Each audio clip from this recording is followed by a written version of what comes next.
welcome to the 6th episode of Concussion Chats. My name is Taya. Concussion Chats is a podcast hosted by the McGill students for the Concussion Legacy Foundation with the help of Nick from Concussion Talk Podcasts. We are dedicated to providing hope and strength to those suffering from concussions through sharing experiences. Today I have a recording of Marion Gittings to talk to our concussion support group. The topic of suicide will be discussed. I know it's not an easy topic and something a lot of us have struggled with. Marion will discuss how to handle suicidal thoughts and how to heal. Marion earned a Bachelor of Social Work and a Master's of Social Work from Virginia Commonwealth University and is a licensed clinical social worker with a private practice in Wilmington, North Carolina.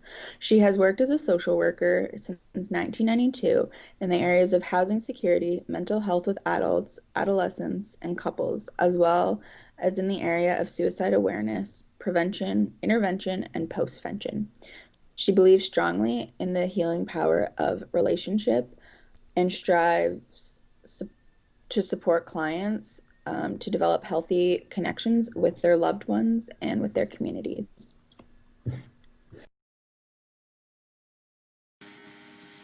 Okay. Hi.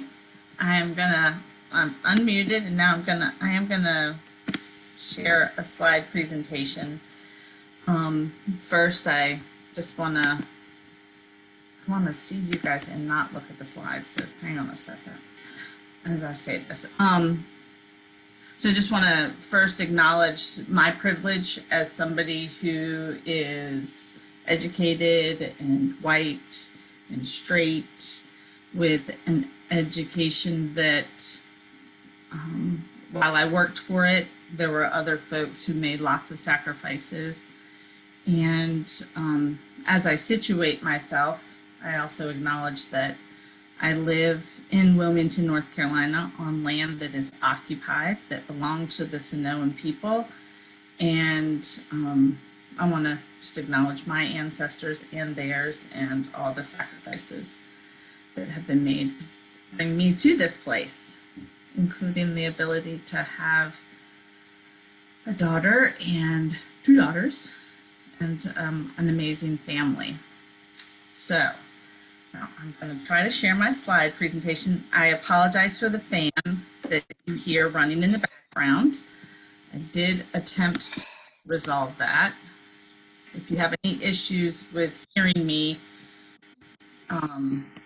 let me know. Okay. How do I share the? In the bottom in the center, there's a share screen. It's green. Okay, let me share this. I prefer this. Oh, cool. Okay, I can see you. Okay, so I'm gonna play from the beginning.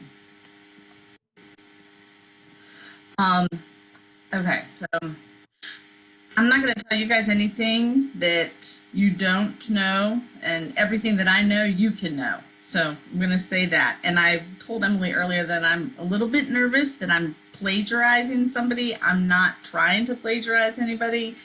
And again, nothing that I'm sharing with you is my original thought. How I share it with you and how it's synthesized is mine. But please, I believe strongly in being open and curious, and I encourage you all to do that as well. And if you have any feedback from me, please share it with Emily and she'll get it to me. I modeled this presentation on an article that I got from helpguide.org, which is an organization that was formed, a nonprofit that was formed as the result of a young woman's death to suicide, and I encourage you to check it out. And the folks that wrote the article that I am talking about are folks whose names I recognize from the American Association of Suicidality, and I encourage you to check that organization out as well. They're undergoing some changes, and they were a huge help in in my learning. So let's see here. There's a ton of teachers that I could acknowledge, and first and foremost, the people that I want to acknowledge are the clients that I've had the privilege of working with and being with as they sought to resolve whatever brought them into my office, or brought me into their lives. So now how do I move forward? Okay, here we go. So trigger warning.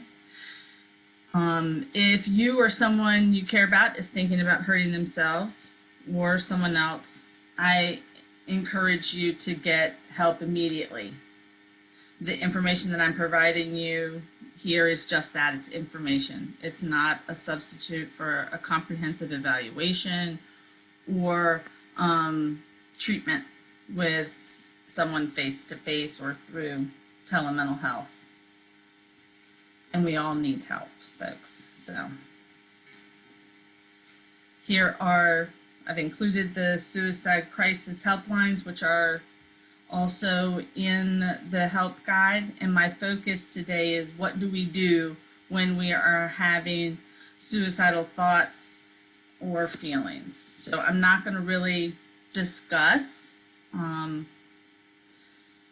what I know about folks who have died by suicide. That's not the purpose. The purpose is to just acknowledge that we all, in moments of pain, can get to the place of feeling stuck and hopeless, and I want to give you guys some options for managing that. I myself am a survivor of suicide loss, and that prompted my desire to understand more. In 2013, I lost my baby brother, and in 2014, this is an old picture, I lost my brother-in-law, who I had known for 27 years. So this topic is important to me, and I'm grateful. Oh, I'm grateful for what I have learned as a result of the losses I've had. So, not that I want them to be gone. But here are those lines that I was talking about.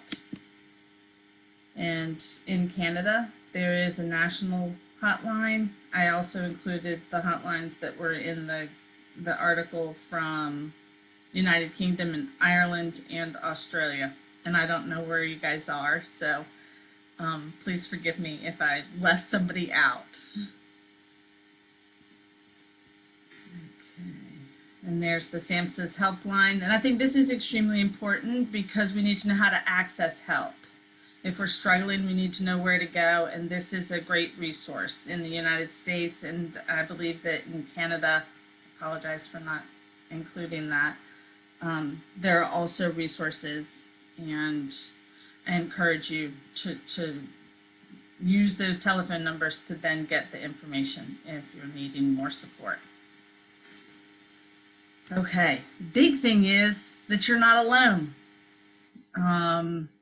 Having suicidal thoughts or feelings does not mean that you have a character defect, doesn't mean that you're crazy.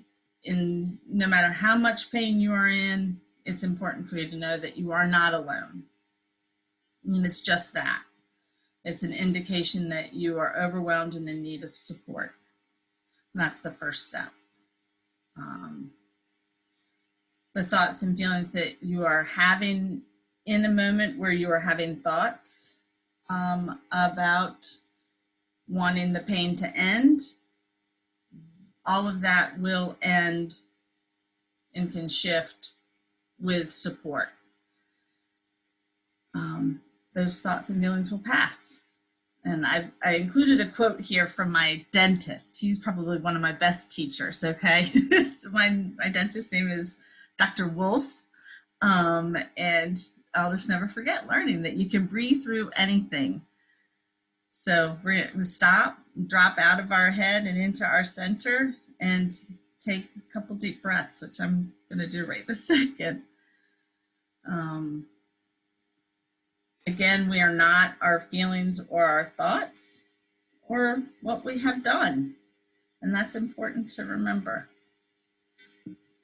Okay, so the premise here is the 5 major lies that we buy into. And that is, and I'm paraphrasing here from Henri Nouwen, we tell ourselves, and we can get into these loops, and I'll leave the brain science to the brain scientists, but we can really entrench ourselves into a way of thinking, really strengthen these neural pathways that we originally designed, I think, outside of our awareness to help us stay alive. And it comes from, this need to survive, right? And we tell ourselves we are what we feel. This must be the truth. We are what we think. I think it, therefore it is. We have to be careful with that. We are what we do. We are what we have. We are what other people say about us. That's what cognitive behavioral therapy is seeking to address. It's seeking to address some version of these thought distortions, stinking thinking, if you will, and to shift the power that these can have over you. So I ask my clients to post this. These are the 5 major lies, and not truths. They are much more than just these things.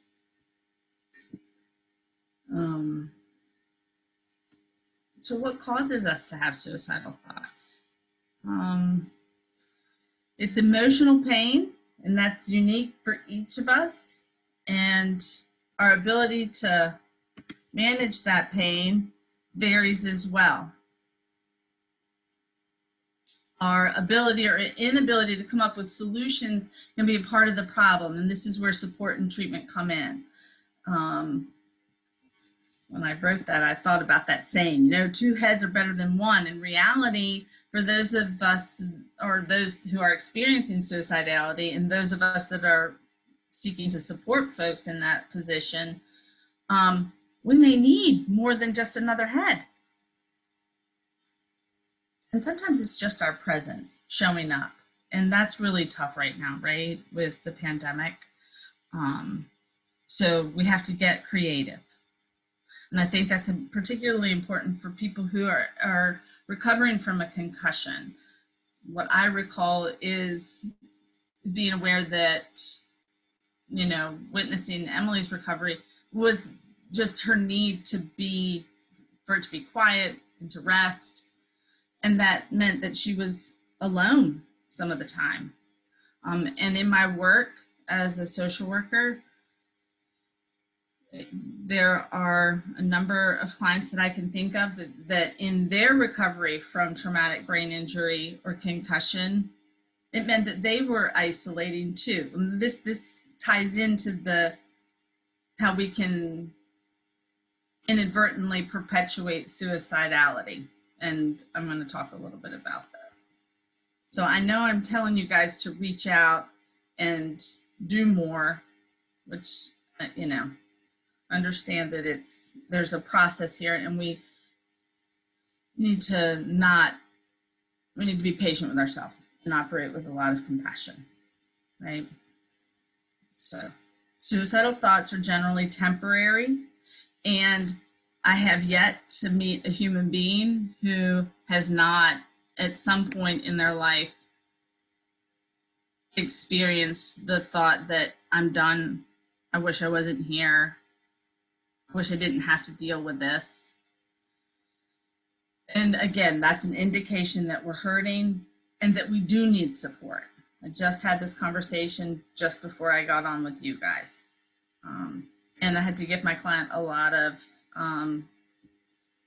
appreciation and recognition for the fact he did not just, white knuckle it and tough through. He reached out for support, which was different than what he had been doing in the past. So I want to talk about 2 simple strategies that sort of help us manage suicidal thoughts, or even just, pain, right? this is borrowed from the folks who have shared information on mindfulness-based stress reduction. And the first one is RAIN. And this one was particularly helpful for two of my clients who, they're yes butters. Are any of y'all yes butters? I can't see y'all, so y'all let me know if y'all are yes butters. So we're trying to figure things out and make sense of things, and sometimes we just gotta let go, and that's really hard. So think about a marble that's rolling across the floor. So the thought, I'm done, or I wish I was dead, it's a thought. Doesn't have to stay. So it's the marble. Recognize it, acknowledge it, right? Like it's there, allow it. We're not trying to power struggle with it or hold on to it or tuck it away and carry it around like a talisman. We're gonna investigate it, not closely. This is a quick process. Investigate. Isn't that interesting? Huh, wonder what that's about. Non-identify. Let it go. Again, back to the slide where I talked about the 5 major lies. We are not our thoughts. We are not our feelings. And we are not what we have done, especially when we consider our worst moments, right? Sometimes I use the analogy of a leaf on a brook, because for those of us that are yes butters, that's me too, we sometimes get into the brook and we muck around with all the leaves that are floating, all these thoughts, and we want to organize them and make sense. And sometimes we just need to get out of the brook and let it go. This next embodiment exercise I really love. I learned this. I'm doing some training with the Living School out of the Center for Action and Contemplation in Albuquerque, New Mexico. And when the teacher was demonstrating this, it resonated. I felt it. So it begins with taking a deep breath and pausing, which we need to do more of. And first, just acknowledge what is.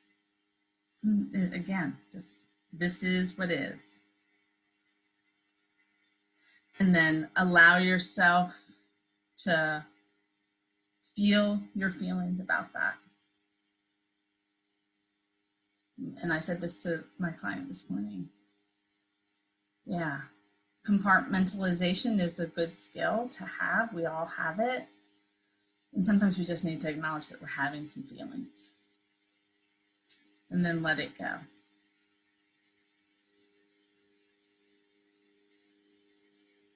It's a very slow, beautiful movement, and I encourage you to play with it, practice it, your version of it. We do know that when we're trying to solve problems, we need to have access to our frontal lobe, which for some of us is not fully developed yet. And if we have a brain injury, the good news is it's not the end of the story. Our body holds knowledge too. And if we allow ourselves this space to open up and move with our body, then that knowledge will surface.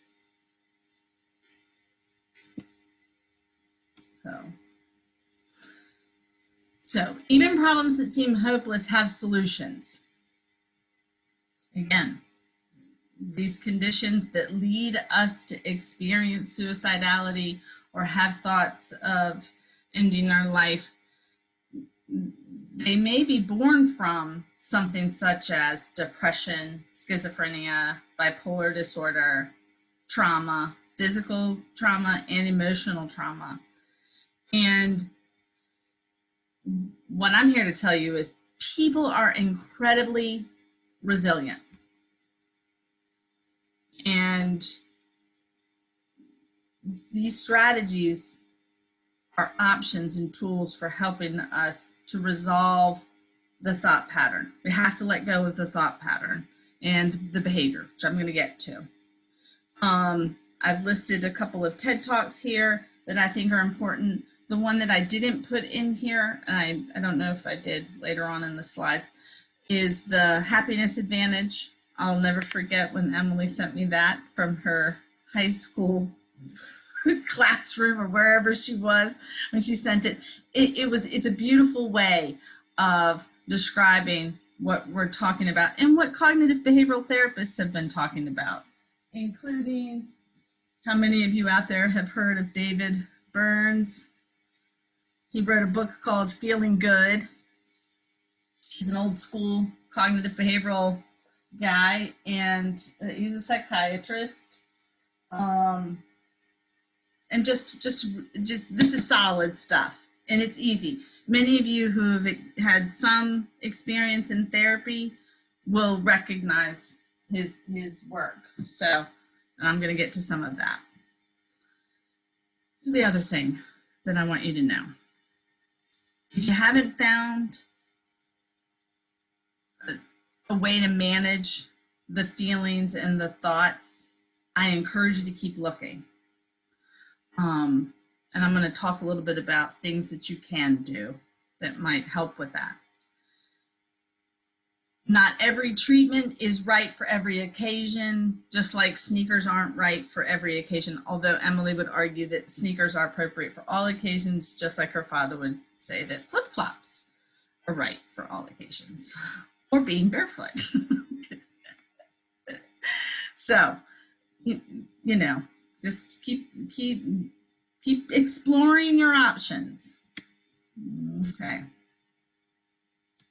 If you are feeling suicidal, please take the following 5 steps. Again, I took this straight from this help guide. I did change some of the language because I am a yes butter and I would argue some of the language.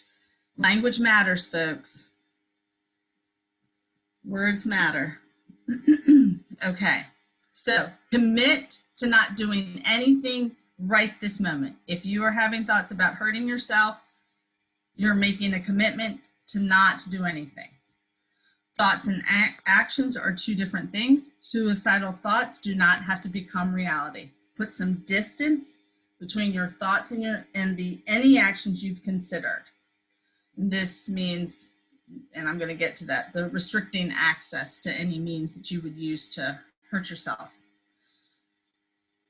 And we're going to avoid any drugs or alcohol. Anesthetizing in this way makes it worse. Suicidal thoughts can become stronger under the influence of these powerful depressants. You're going to make your home safe. Again, restrict access to any means you've considered to ending your life. Get them out of your house. So if you have access to firearms and you're having suicidal thoughts, you're going to give your firearms to somebody else to hold on to. You're going to do what you can to keep yourself safe. I'm going to talk about the other stuff. So do not keep these suicidal feelings to yourself or these thoughts to yourself. Talk with someone who's willing to help, and keep talking until you get the help and support you need. Keep in mind, though, that letting go is part of the process too. So this is where the yes but thing is really important. We know in our being when somebody is showing up and being present to us. So when we're experiencing these kinds of thoughts and feelings, we need somebody who's going to be our witness. Do what you can to get the witness, right? And take courage. Now in the article, they use the word hope, and I prefer the word courage because I think it takes a lot of courage to share yourself with someone else, to share these thoughts. I also want to just say that, again, I haven't met a human being who's lived through any kind of trauma that hasn't had some of these thoughts and feelings. They do not define us. We are much more than our thoughts and our feelings and our actions. And folks who have survived a suicide attempt tell me and tell others that they're glad that they're generally glad they're here. So just keep exploring your options.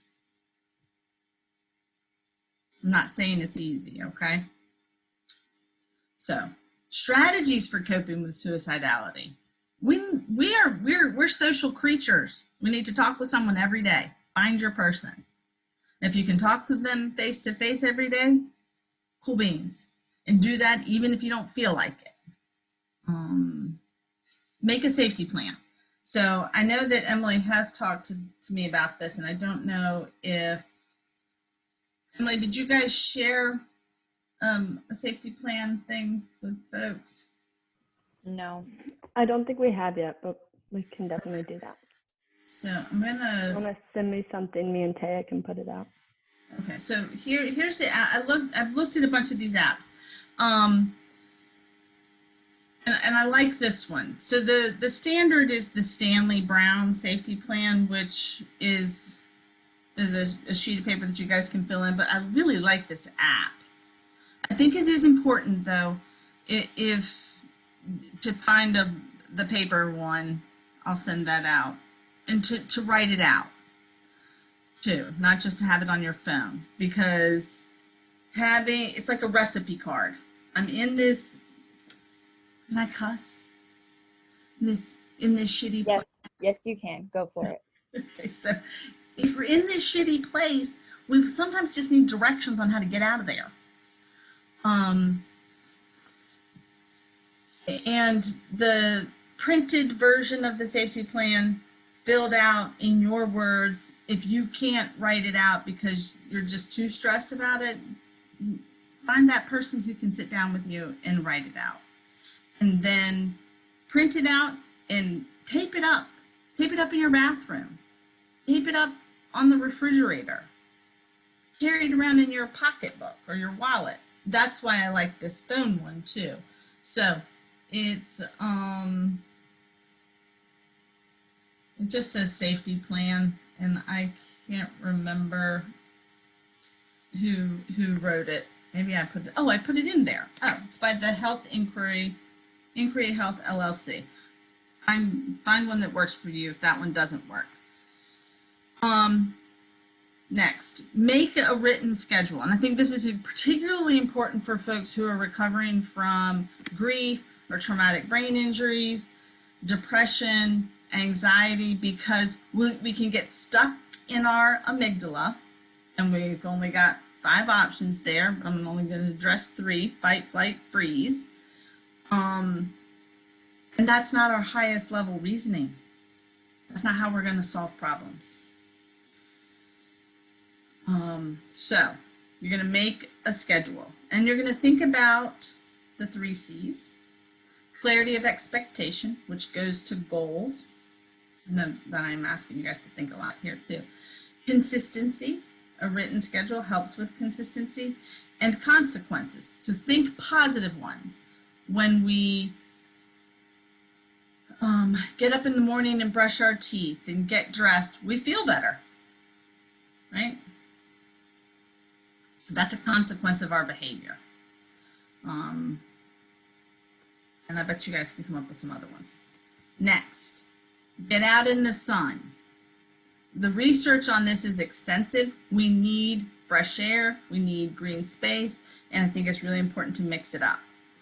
Like if you live someplace where you have, when you go out your front door and you're going for a walk, if you go left, go right. And pay attention to what you see. The Buddhists have a great meditation, and it's called Walk with Child, where you're supposed to walk with a 2 or a 3-year-old and do everything that they do. I'm grinning because I'm thinking about you, Emily. When you were little, we would go on these walks, and every fire hydrant we'd pass, she'd have to tell us how it worked. And you have to stop and to be in the present. Just kind of sink down into what that kid is doing. I watched a young girl. She wasn't really young, maybe 13, surfing the other day with her dad.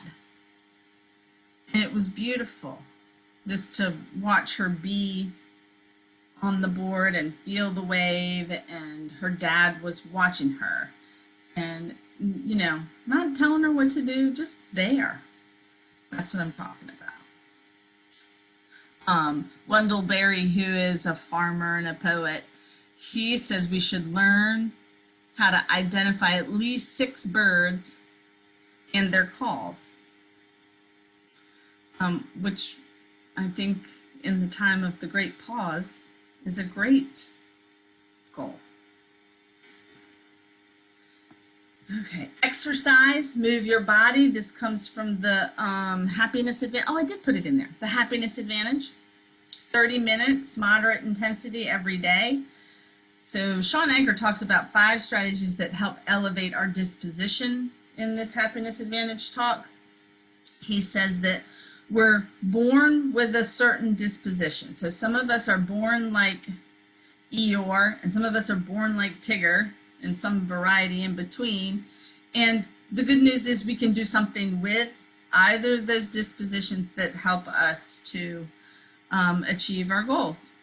So folks who are experiencing depression and anxiety, these are the 5 things that he says can help elevate your happiness, spark happiness, elevate your disposition. They are: make a gratitude list, write down 3 things that you're grateful for every day, journal, bullet points, small, a nurturing, positive experience that you witnessed or were a part of in the last 24 hours, moderate exercise, 30 minutes every day, engage in a meditative practice daily, and commit random acts of kindness, which is in this list of things, ways to cope. Okay, so remember your goals. If you don't know what they are or can't remember them, make your own bucket list. Make a vision board. Think about and pay attention to what sparks joy. And don't just pay attention to physical things too, but pay attention to sounds and smells and tastes. It doesn't have to be extravagant. So these are the things to avoid, and I think this is important. Isolating and being alone will help to strengthen the neural pathway that allows suicidal thoughts to further develop. Whatever we're fantasizing about, daydreaming about, that has power. So pay attention to that. Avoid alcohol and drugs, as those again can increase depression and inhibit any problem-solving strategies, and it also increases the likelihood of impulsivity. Let me speak to this really quick here too. This sleep is really important when I'm talking about this, and I know that I think the I can't remember who was talking about not sleeping well because their brother was being loud. Adriana. So I so empathize. I'm the oldest of 7. So I know about noise. Sleep is important though. If we get less than 5 hours of sleep, it really reduces our ability to think. I'm hurrying up in here. Okay. Avoid doing things that make you feel worse. Okay. Like listening to, I had this one client, he had a playlist and he called it his suicide playlist. There's not a playlist to make, people. Delete that. We do not need to listen to, back in my day, it was like the Cures, or the Cure, the Smiths. Some of these songs were like really depressing. So let's not do that, and avoid watching sappy, sad, violent, whatever movies. I have had some clients, in their effort to make sense of breaches of trust in their relationships, and to make sense of loss, we need to do this in some ways to integrate loss. But when you are fixated on text messages that are not nice, or emails or letters or cards or pictures, and we call that making a narrative. You're writing the story. And if we're looking for confirmation that our thinking is correct, and sometimes our thinking is not correct. So we have to be open to checking that out. Does that make sense? Somebody say yes or no. If it doesn't, let Yeah, me. you're good. Okay. Let's see here. Stinking thinking is real. It is a real thing. And you have control over it, even if you don't believe you do. I love the, this is his newer book, Dr. Burns, and his story in the introduction, he's talking about this painter that came to his house, and he was doing a great job taking care of stuff. And then it was like his next to last day, and Dr. Burns says to the guy, Frank, I'm really sad today is your last day. You've done such an amazing job on the house, and I'm sad you're not going to be here after today. And Frank shared a little bit about what was going on with him and said, so I have some questions, and I don't know if it's appropriate for me to ask or not. And the doctor said, sure. So he talks about how he helped Frank make a different decision. So I'm trained in cognitive behavioral therapy, and under that umbrella, transactional analysis and redecision therapy are the two strategies that I spent a lot of time studying. So Eric Byrne is a teacher of mine, not in person because he died. But Mary Goulding, Bob Goulding, Dan Joins, and other folks that were in training with me at Dan's place up in Chapel Hill. And this is where I really learned what I already knew, by the way, that what we focus on becomes our reality. I'm not saying that we have to put rose-colored glasses on and pretend like everything's okay. First, we need to acknowledge what is, allow ourselves to feel that, and then to let it go and be aware of how our thoughts reinforce what we're seeing or how we see it.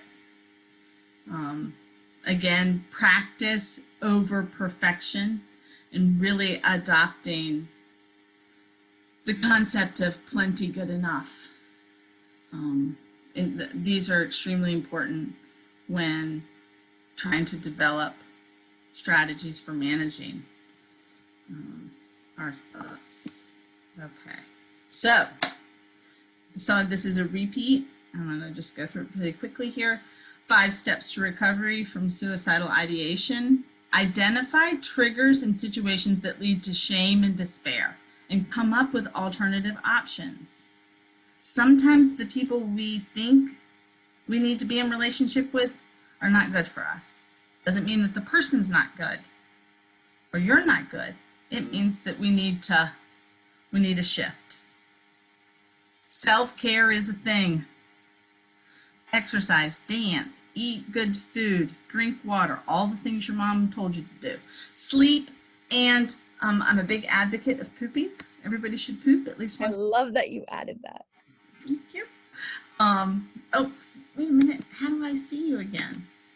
Oh, okay. So, yes, think about it. Well, let me just explain this. Pooping helps release oxytocin. It makes us feel better. We don't need to keep, the toxins in there. And sometimes the pooping involves letting go of people who are not good for us. So, create a support network. I love that you guys are in this room together, that you have this group. Choose your posse. And, if you need to let go of something, let go of it. Letting go of judgment. Develop new interests. Learn new things. I have a sister who is an amazing knitter. She has been a craftswoman forever. And I love how she sits down and figures things out I remember watching her when we were younger, making jewelry with beads. Learn to deal with stress in healthful ways. Think stress reduction. Letting go of stinking thinking. Okay, and be your own best thought decontaminator. Just because you think it doesn't make it reality. Oh, I really suck at this. Well, is that true? Or do I really, I mean, arguably I'm not the world's greatest singer. I won't demonstrate. But it's it's not necessarily true that I'm the world's worst singer, right? And I often say, I can't dance. That's not true. I can dance. Might not be to somebody else's rhythm, but I can dance. Challenge the stinking thinking. Okay, so I'm going to go back. I'm going to stop sharing. And yeah, okay. Oh, I talked way too long. Okay. Today I have Emily, who is also part of McGill Students for Concussion Legacy Foundation and is Marion's daughter, who she refers to often, and Nick from Concussion Talk podcast joining me to discuss Marion's talk. At the end, the little portion that got cut off was just me thanking her and telling her like she was good for time and that was no big deal. So what do you guys have to say about Marion's talk?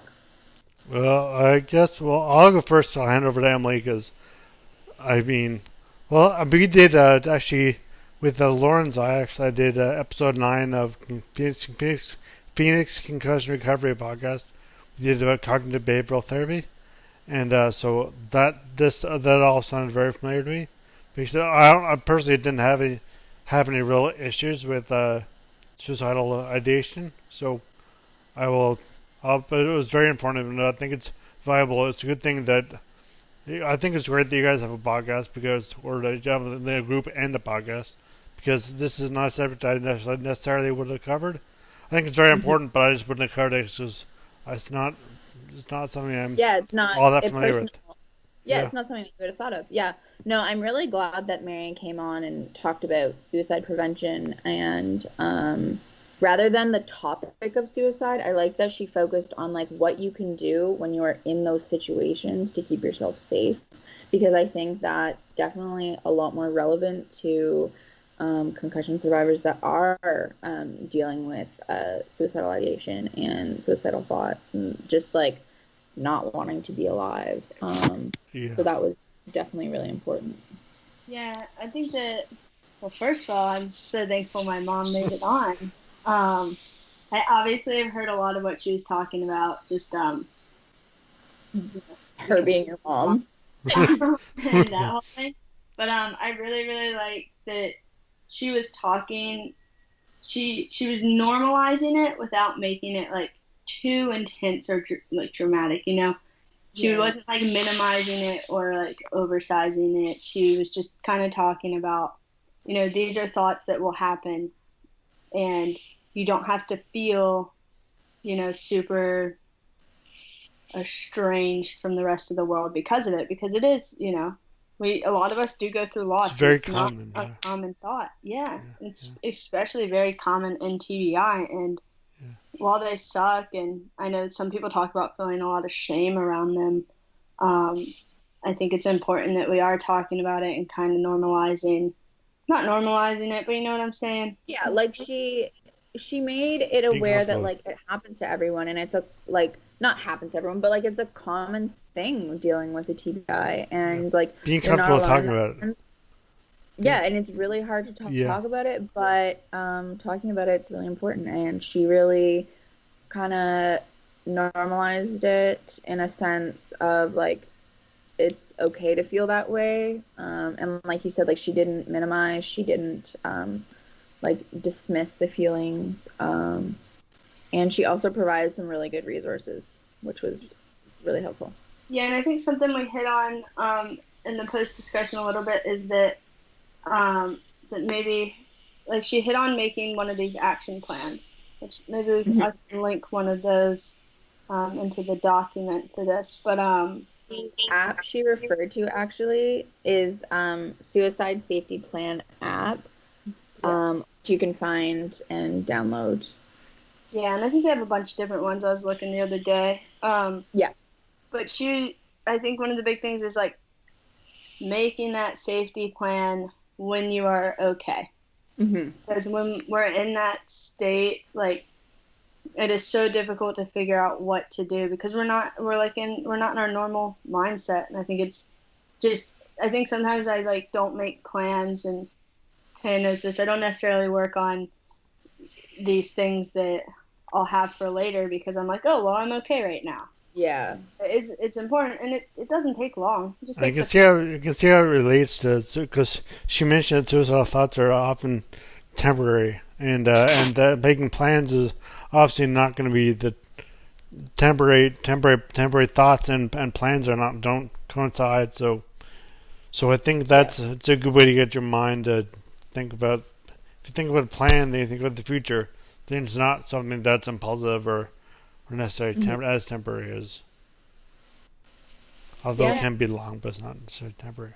The plan is just really good for also just like when you're in that state of like where you're really bad and you are at like the lowest of lows, like having that plan already created and there for you to like tell you what to do when you are feeling that way is really important.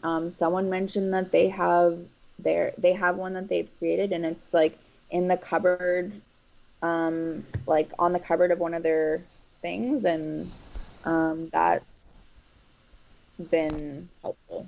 And it's nice to have directions when you're in one of those stressed out mindsets. Yeah.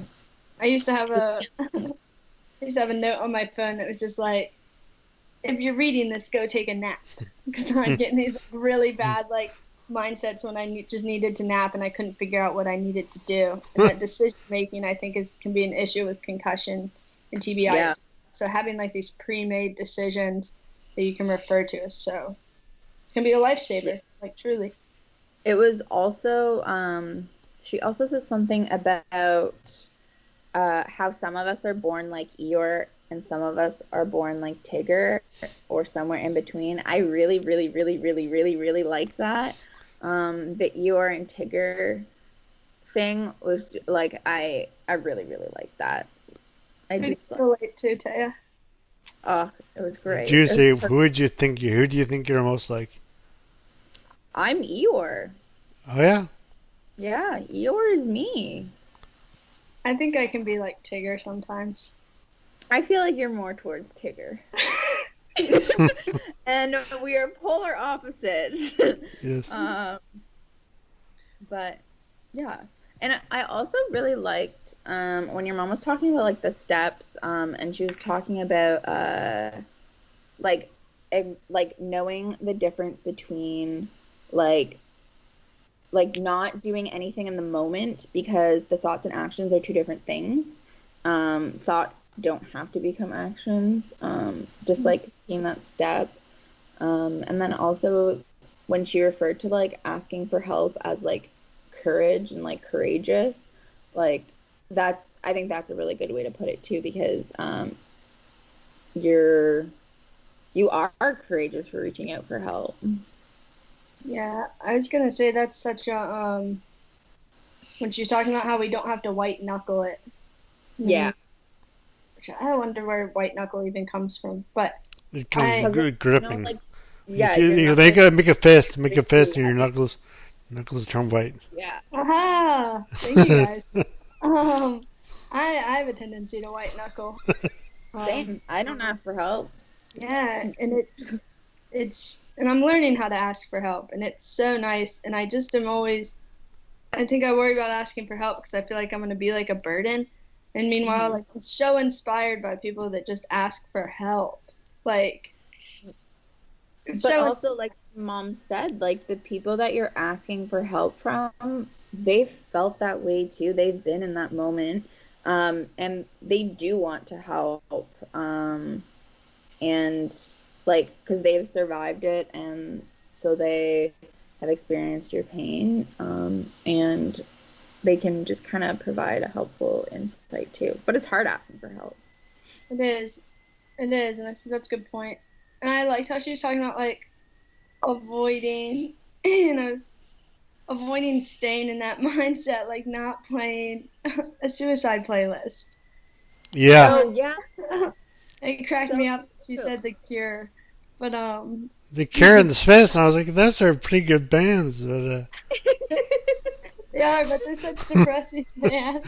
they're just, Feel that way, not the best. So. Oh yeah, and I'm such a musical person that yeah. I really feel it's interesting. Like I feel music very, it affects me a lot. And Did you ever have a playlist that you listen to all the time after your concussion? um, not. Oh, I think I was getting into grunge after my concussion, which suits. It's also the age, I guess, you were at. You said Yeah, you're like and 14 or 15, so that's the age when you would do that.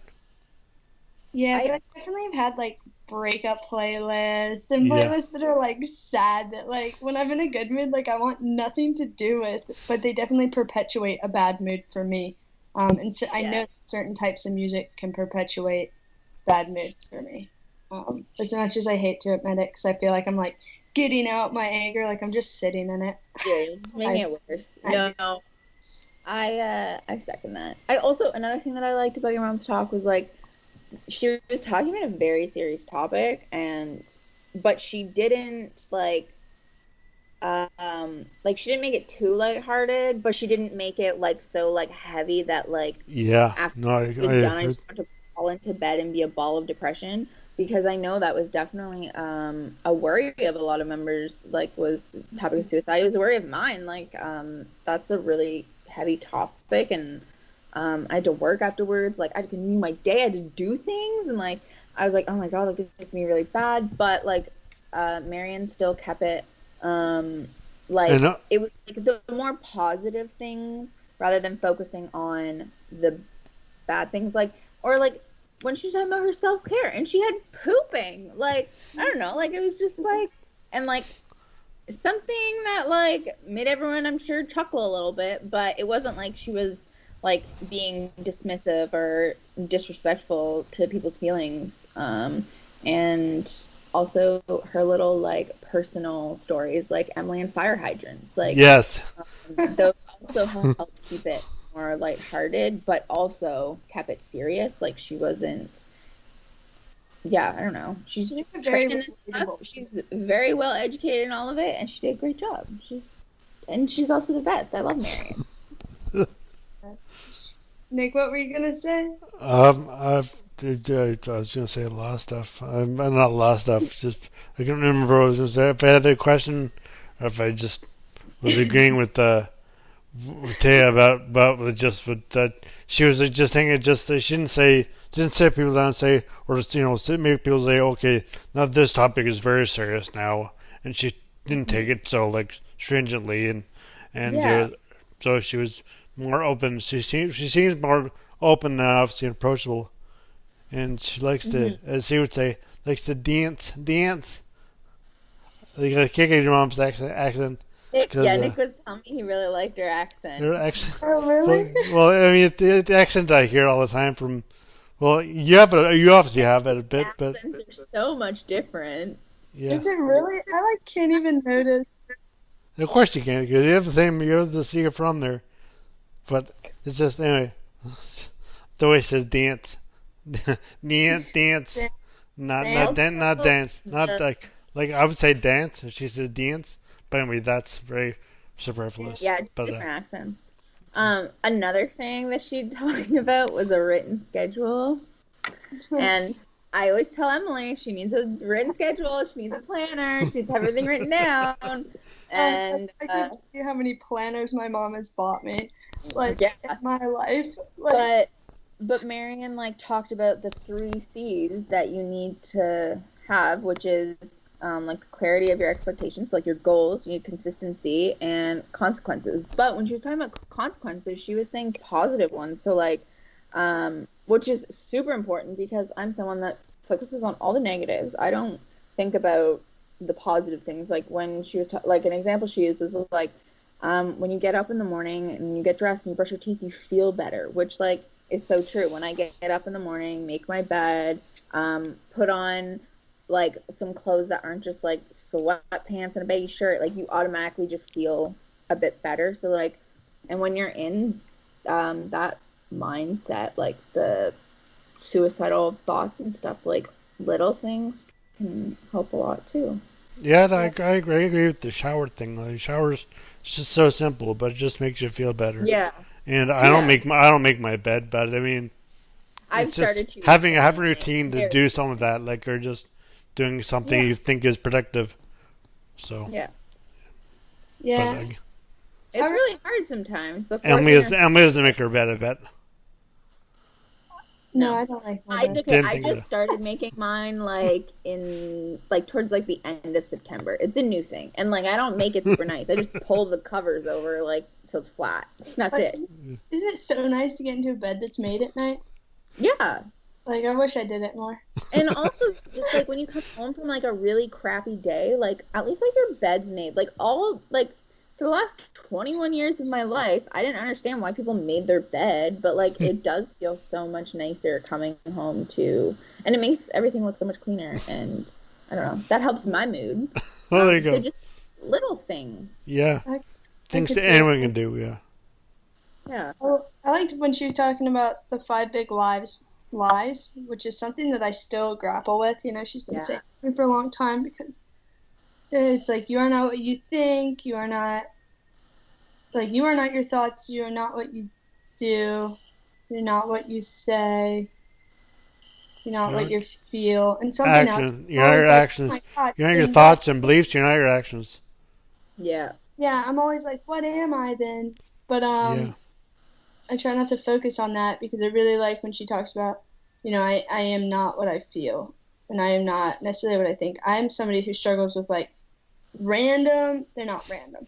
I shouldn't say that. But very impulsive suicidal thoughts. And I'll be fine for months, and then all of a sudden I'm driving and they're like these intrusive thoughts, and I'll be like driving and I'll be like, oh, I should crash my car. And it's like, whoa, where did that come from? And it's like I can almost feel my body doing it, and it's scary. That kind of goes with this bipolar thing that I deal with. But But I feel like impulsivity is also a brain injury thing too. It is. And I think that's like the bipolar is from the brain injury, so it kind of all goes together. But I know that when I have those thoughts, it's like, oh, well, that's just a thought. Like, it's nice to be able, it's if I tell myself that, oh, it's just a thought, like, we'll get home and we'll look at an action plan. But being able to do that is a step that you need to work towards. Like, that doesn't come instantly and naturally. It's something that you have to work on. No, first time it happened, it scared the heck out of me. I went to the hospital, which I can't stress enough. If you feel like you are in danger, go to the hospital or call somebody to take you to the hospital. And I did. I went to the hospital when it was really bad. And now I've grown to be able to do it because of these different practices. And everybody will be on their own journey in doing that. But your mom mentioned a good point about not necessarily meditation is the way you'd think about it, but some meditative practices are very important. And that's obviously, again, what you saw, just let the thought pass and observe it and be okay with having it. Yeah, like acknowledge the thought. Like my psychologist has said the same thing to me too. Like acknowledge the thought, acknowledge the feeling. Don't let it like consume you, kind of thing. Like it's just a thought, and when you acknowledge it, it'll just go away eventually. One last thing I wanted to bring up was someone during our like post discussion mentioned they use something else for the N in rain. They use nurture, and I thought that was a cool one too. But so can I add one thing? Yep. That I think what else was brought up, and I think just so that other people might not feel alone in this. Somebody brought up the thought that, you know, not that they actively want to kill themselves, but that they Yeah. sometimes just don't, like, they just want to die. You know, they just want something to happen and them Wow. not be alive. And I want to say to anybody that's dealing with those thoughts, like, those are also common from what we gathered Yeah. in the group, and No. not to feel alone in those thoughts either. And that, once again, they are thoughts. And yeah, definitely, if you guys are ever concerned about yourselves, we're going to provide all the information to the helplines. And just, you know, take care of yourself. If you're worried, go to the hospital, call the helpline, do what you have to do. It's a temporary thing. Yep. Yeah. The wanting to die and wanting something to just kind of end you, that's super common. And so are the suicidal thoughts. And like Emily said, like, you're not alone. Once again, I just want to say thank you so much to Marion Gittings for coming and sharing with the support group. And thanks to Nick for helping us with this podcast. We'll have a new podcast posted every Monday morning. Our upcoming podcast can be found on concussiontalk.com, Spotify, YouTube, and Apple Podcasts. You can find more information about our group on concussionmtl.com. Our peer-to-peer support group is free and open to everyone. We hold 3 weekly meetings on Zoom, which will be linked in the description. There's one Mondays, Thursdays, and Fridays. Thanks for listening. See you next week. HeadCheck Health bridges gaps in concussion care through simple, powerful technology. Join organizations like the Canadian Football League, Trek Factory Racing, the Canadian Junior Hockey League, Eastern Washington University, and Volleyball Canada, who rely on HeadCheck to improve communication and optimize care. Visit headcheckhealth.com for more. The music at the beginning of this podcast is by Ben Sound. www.bensound.com.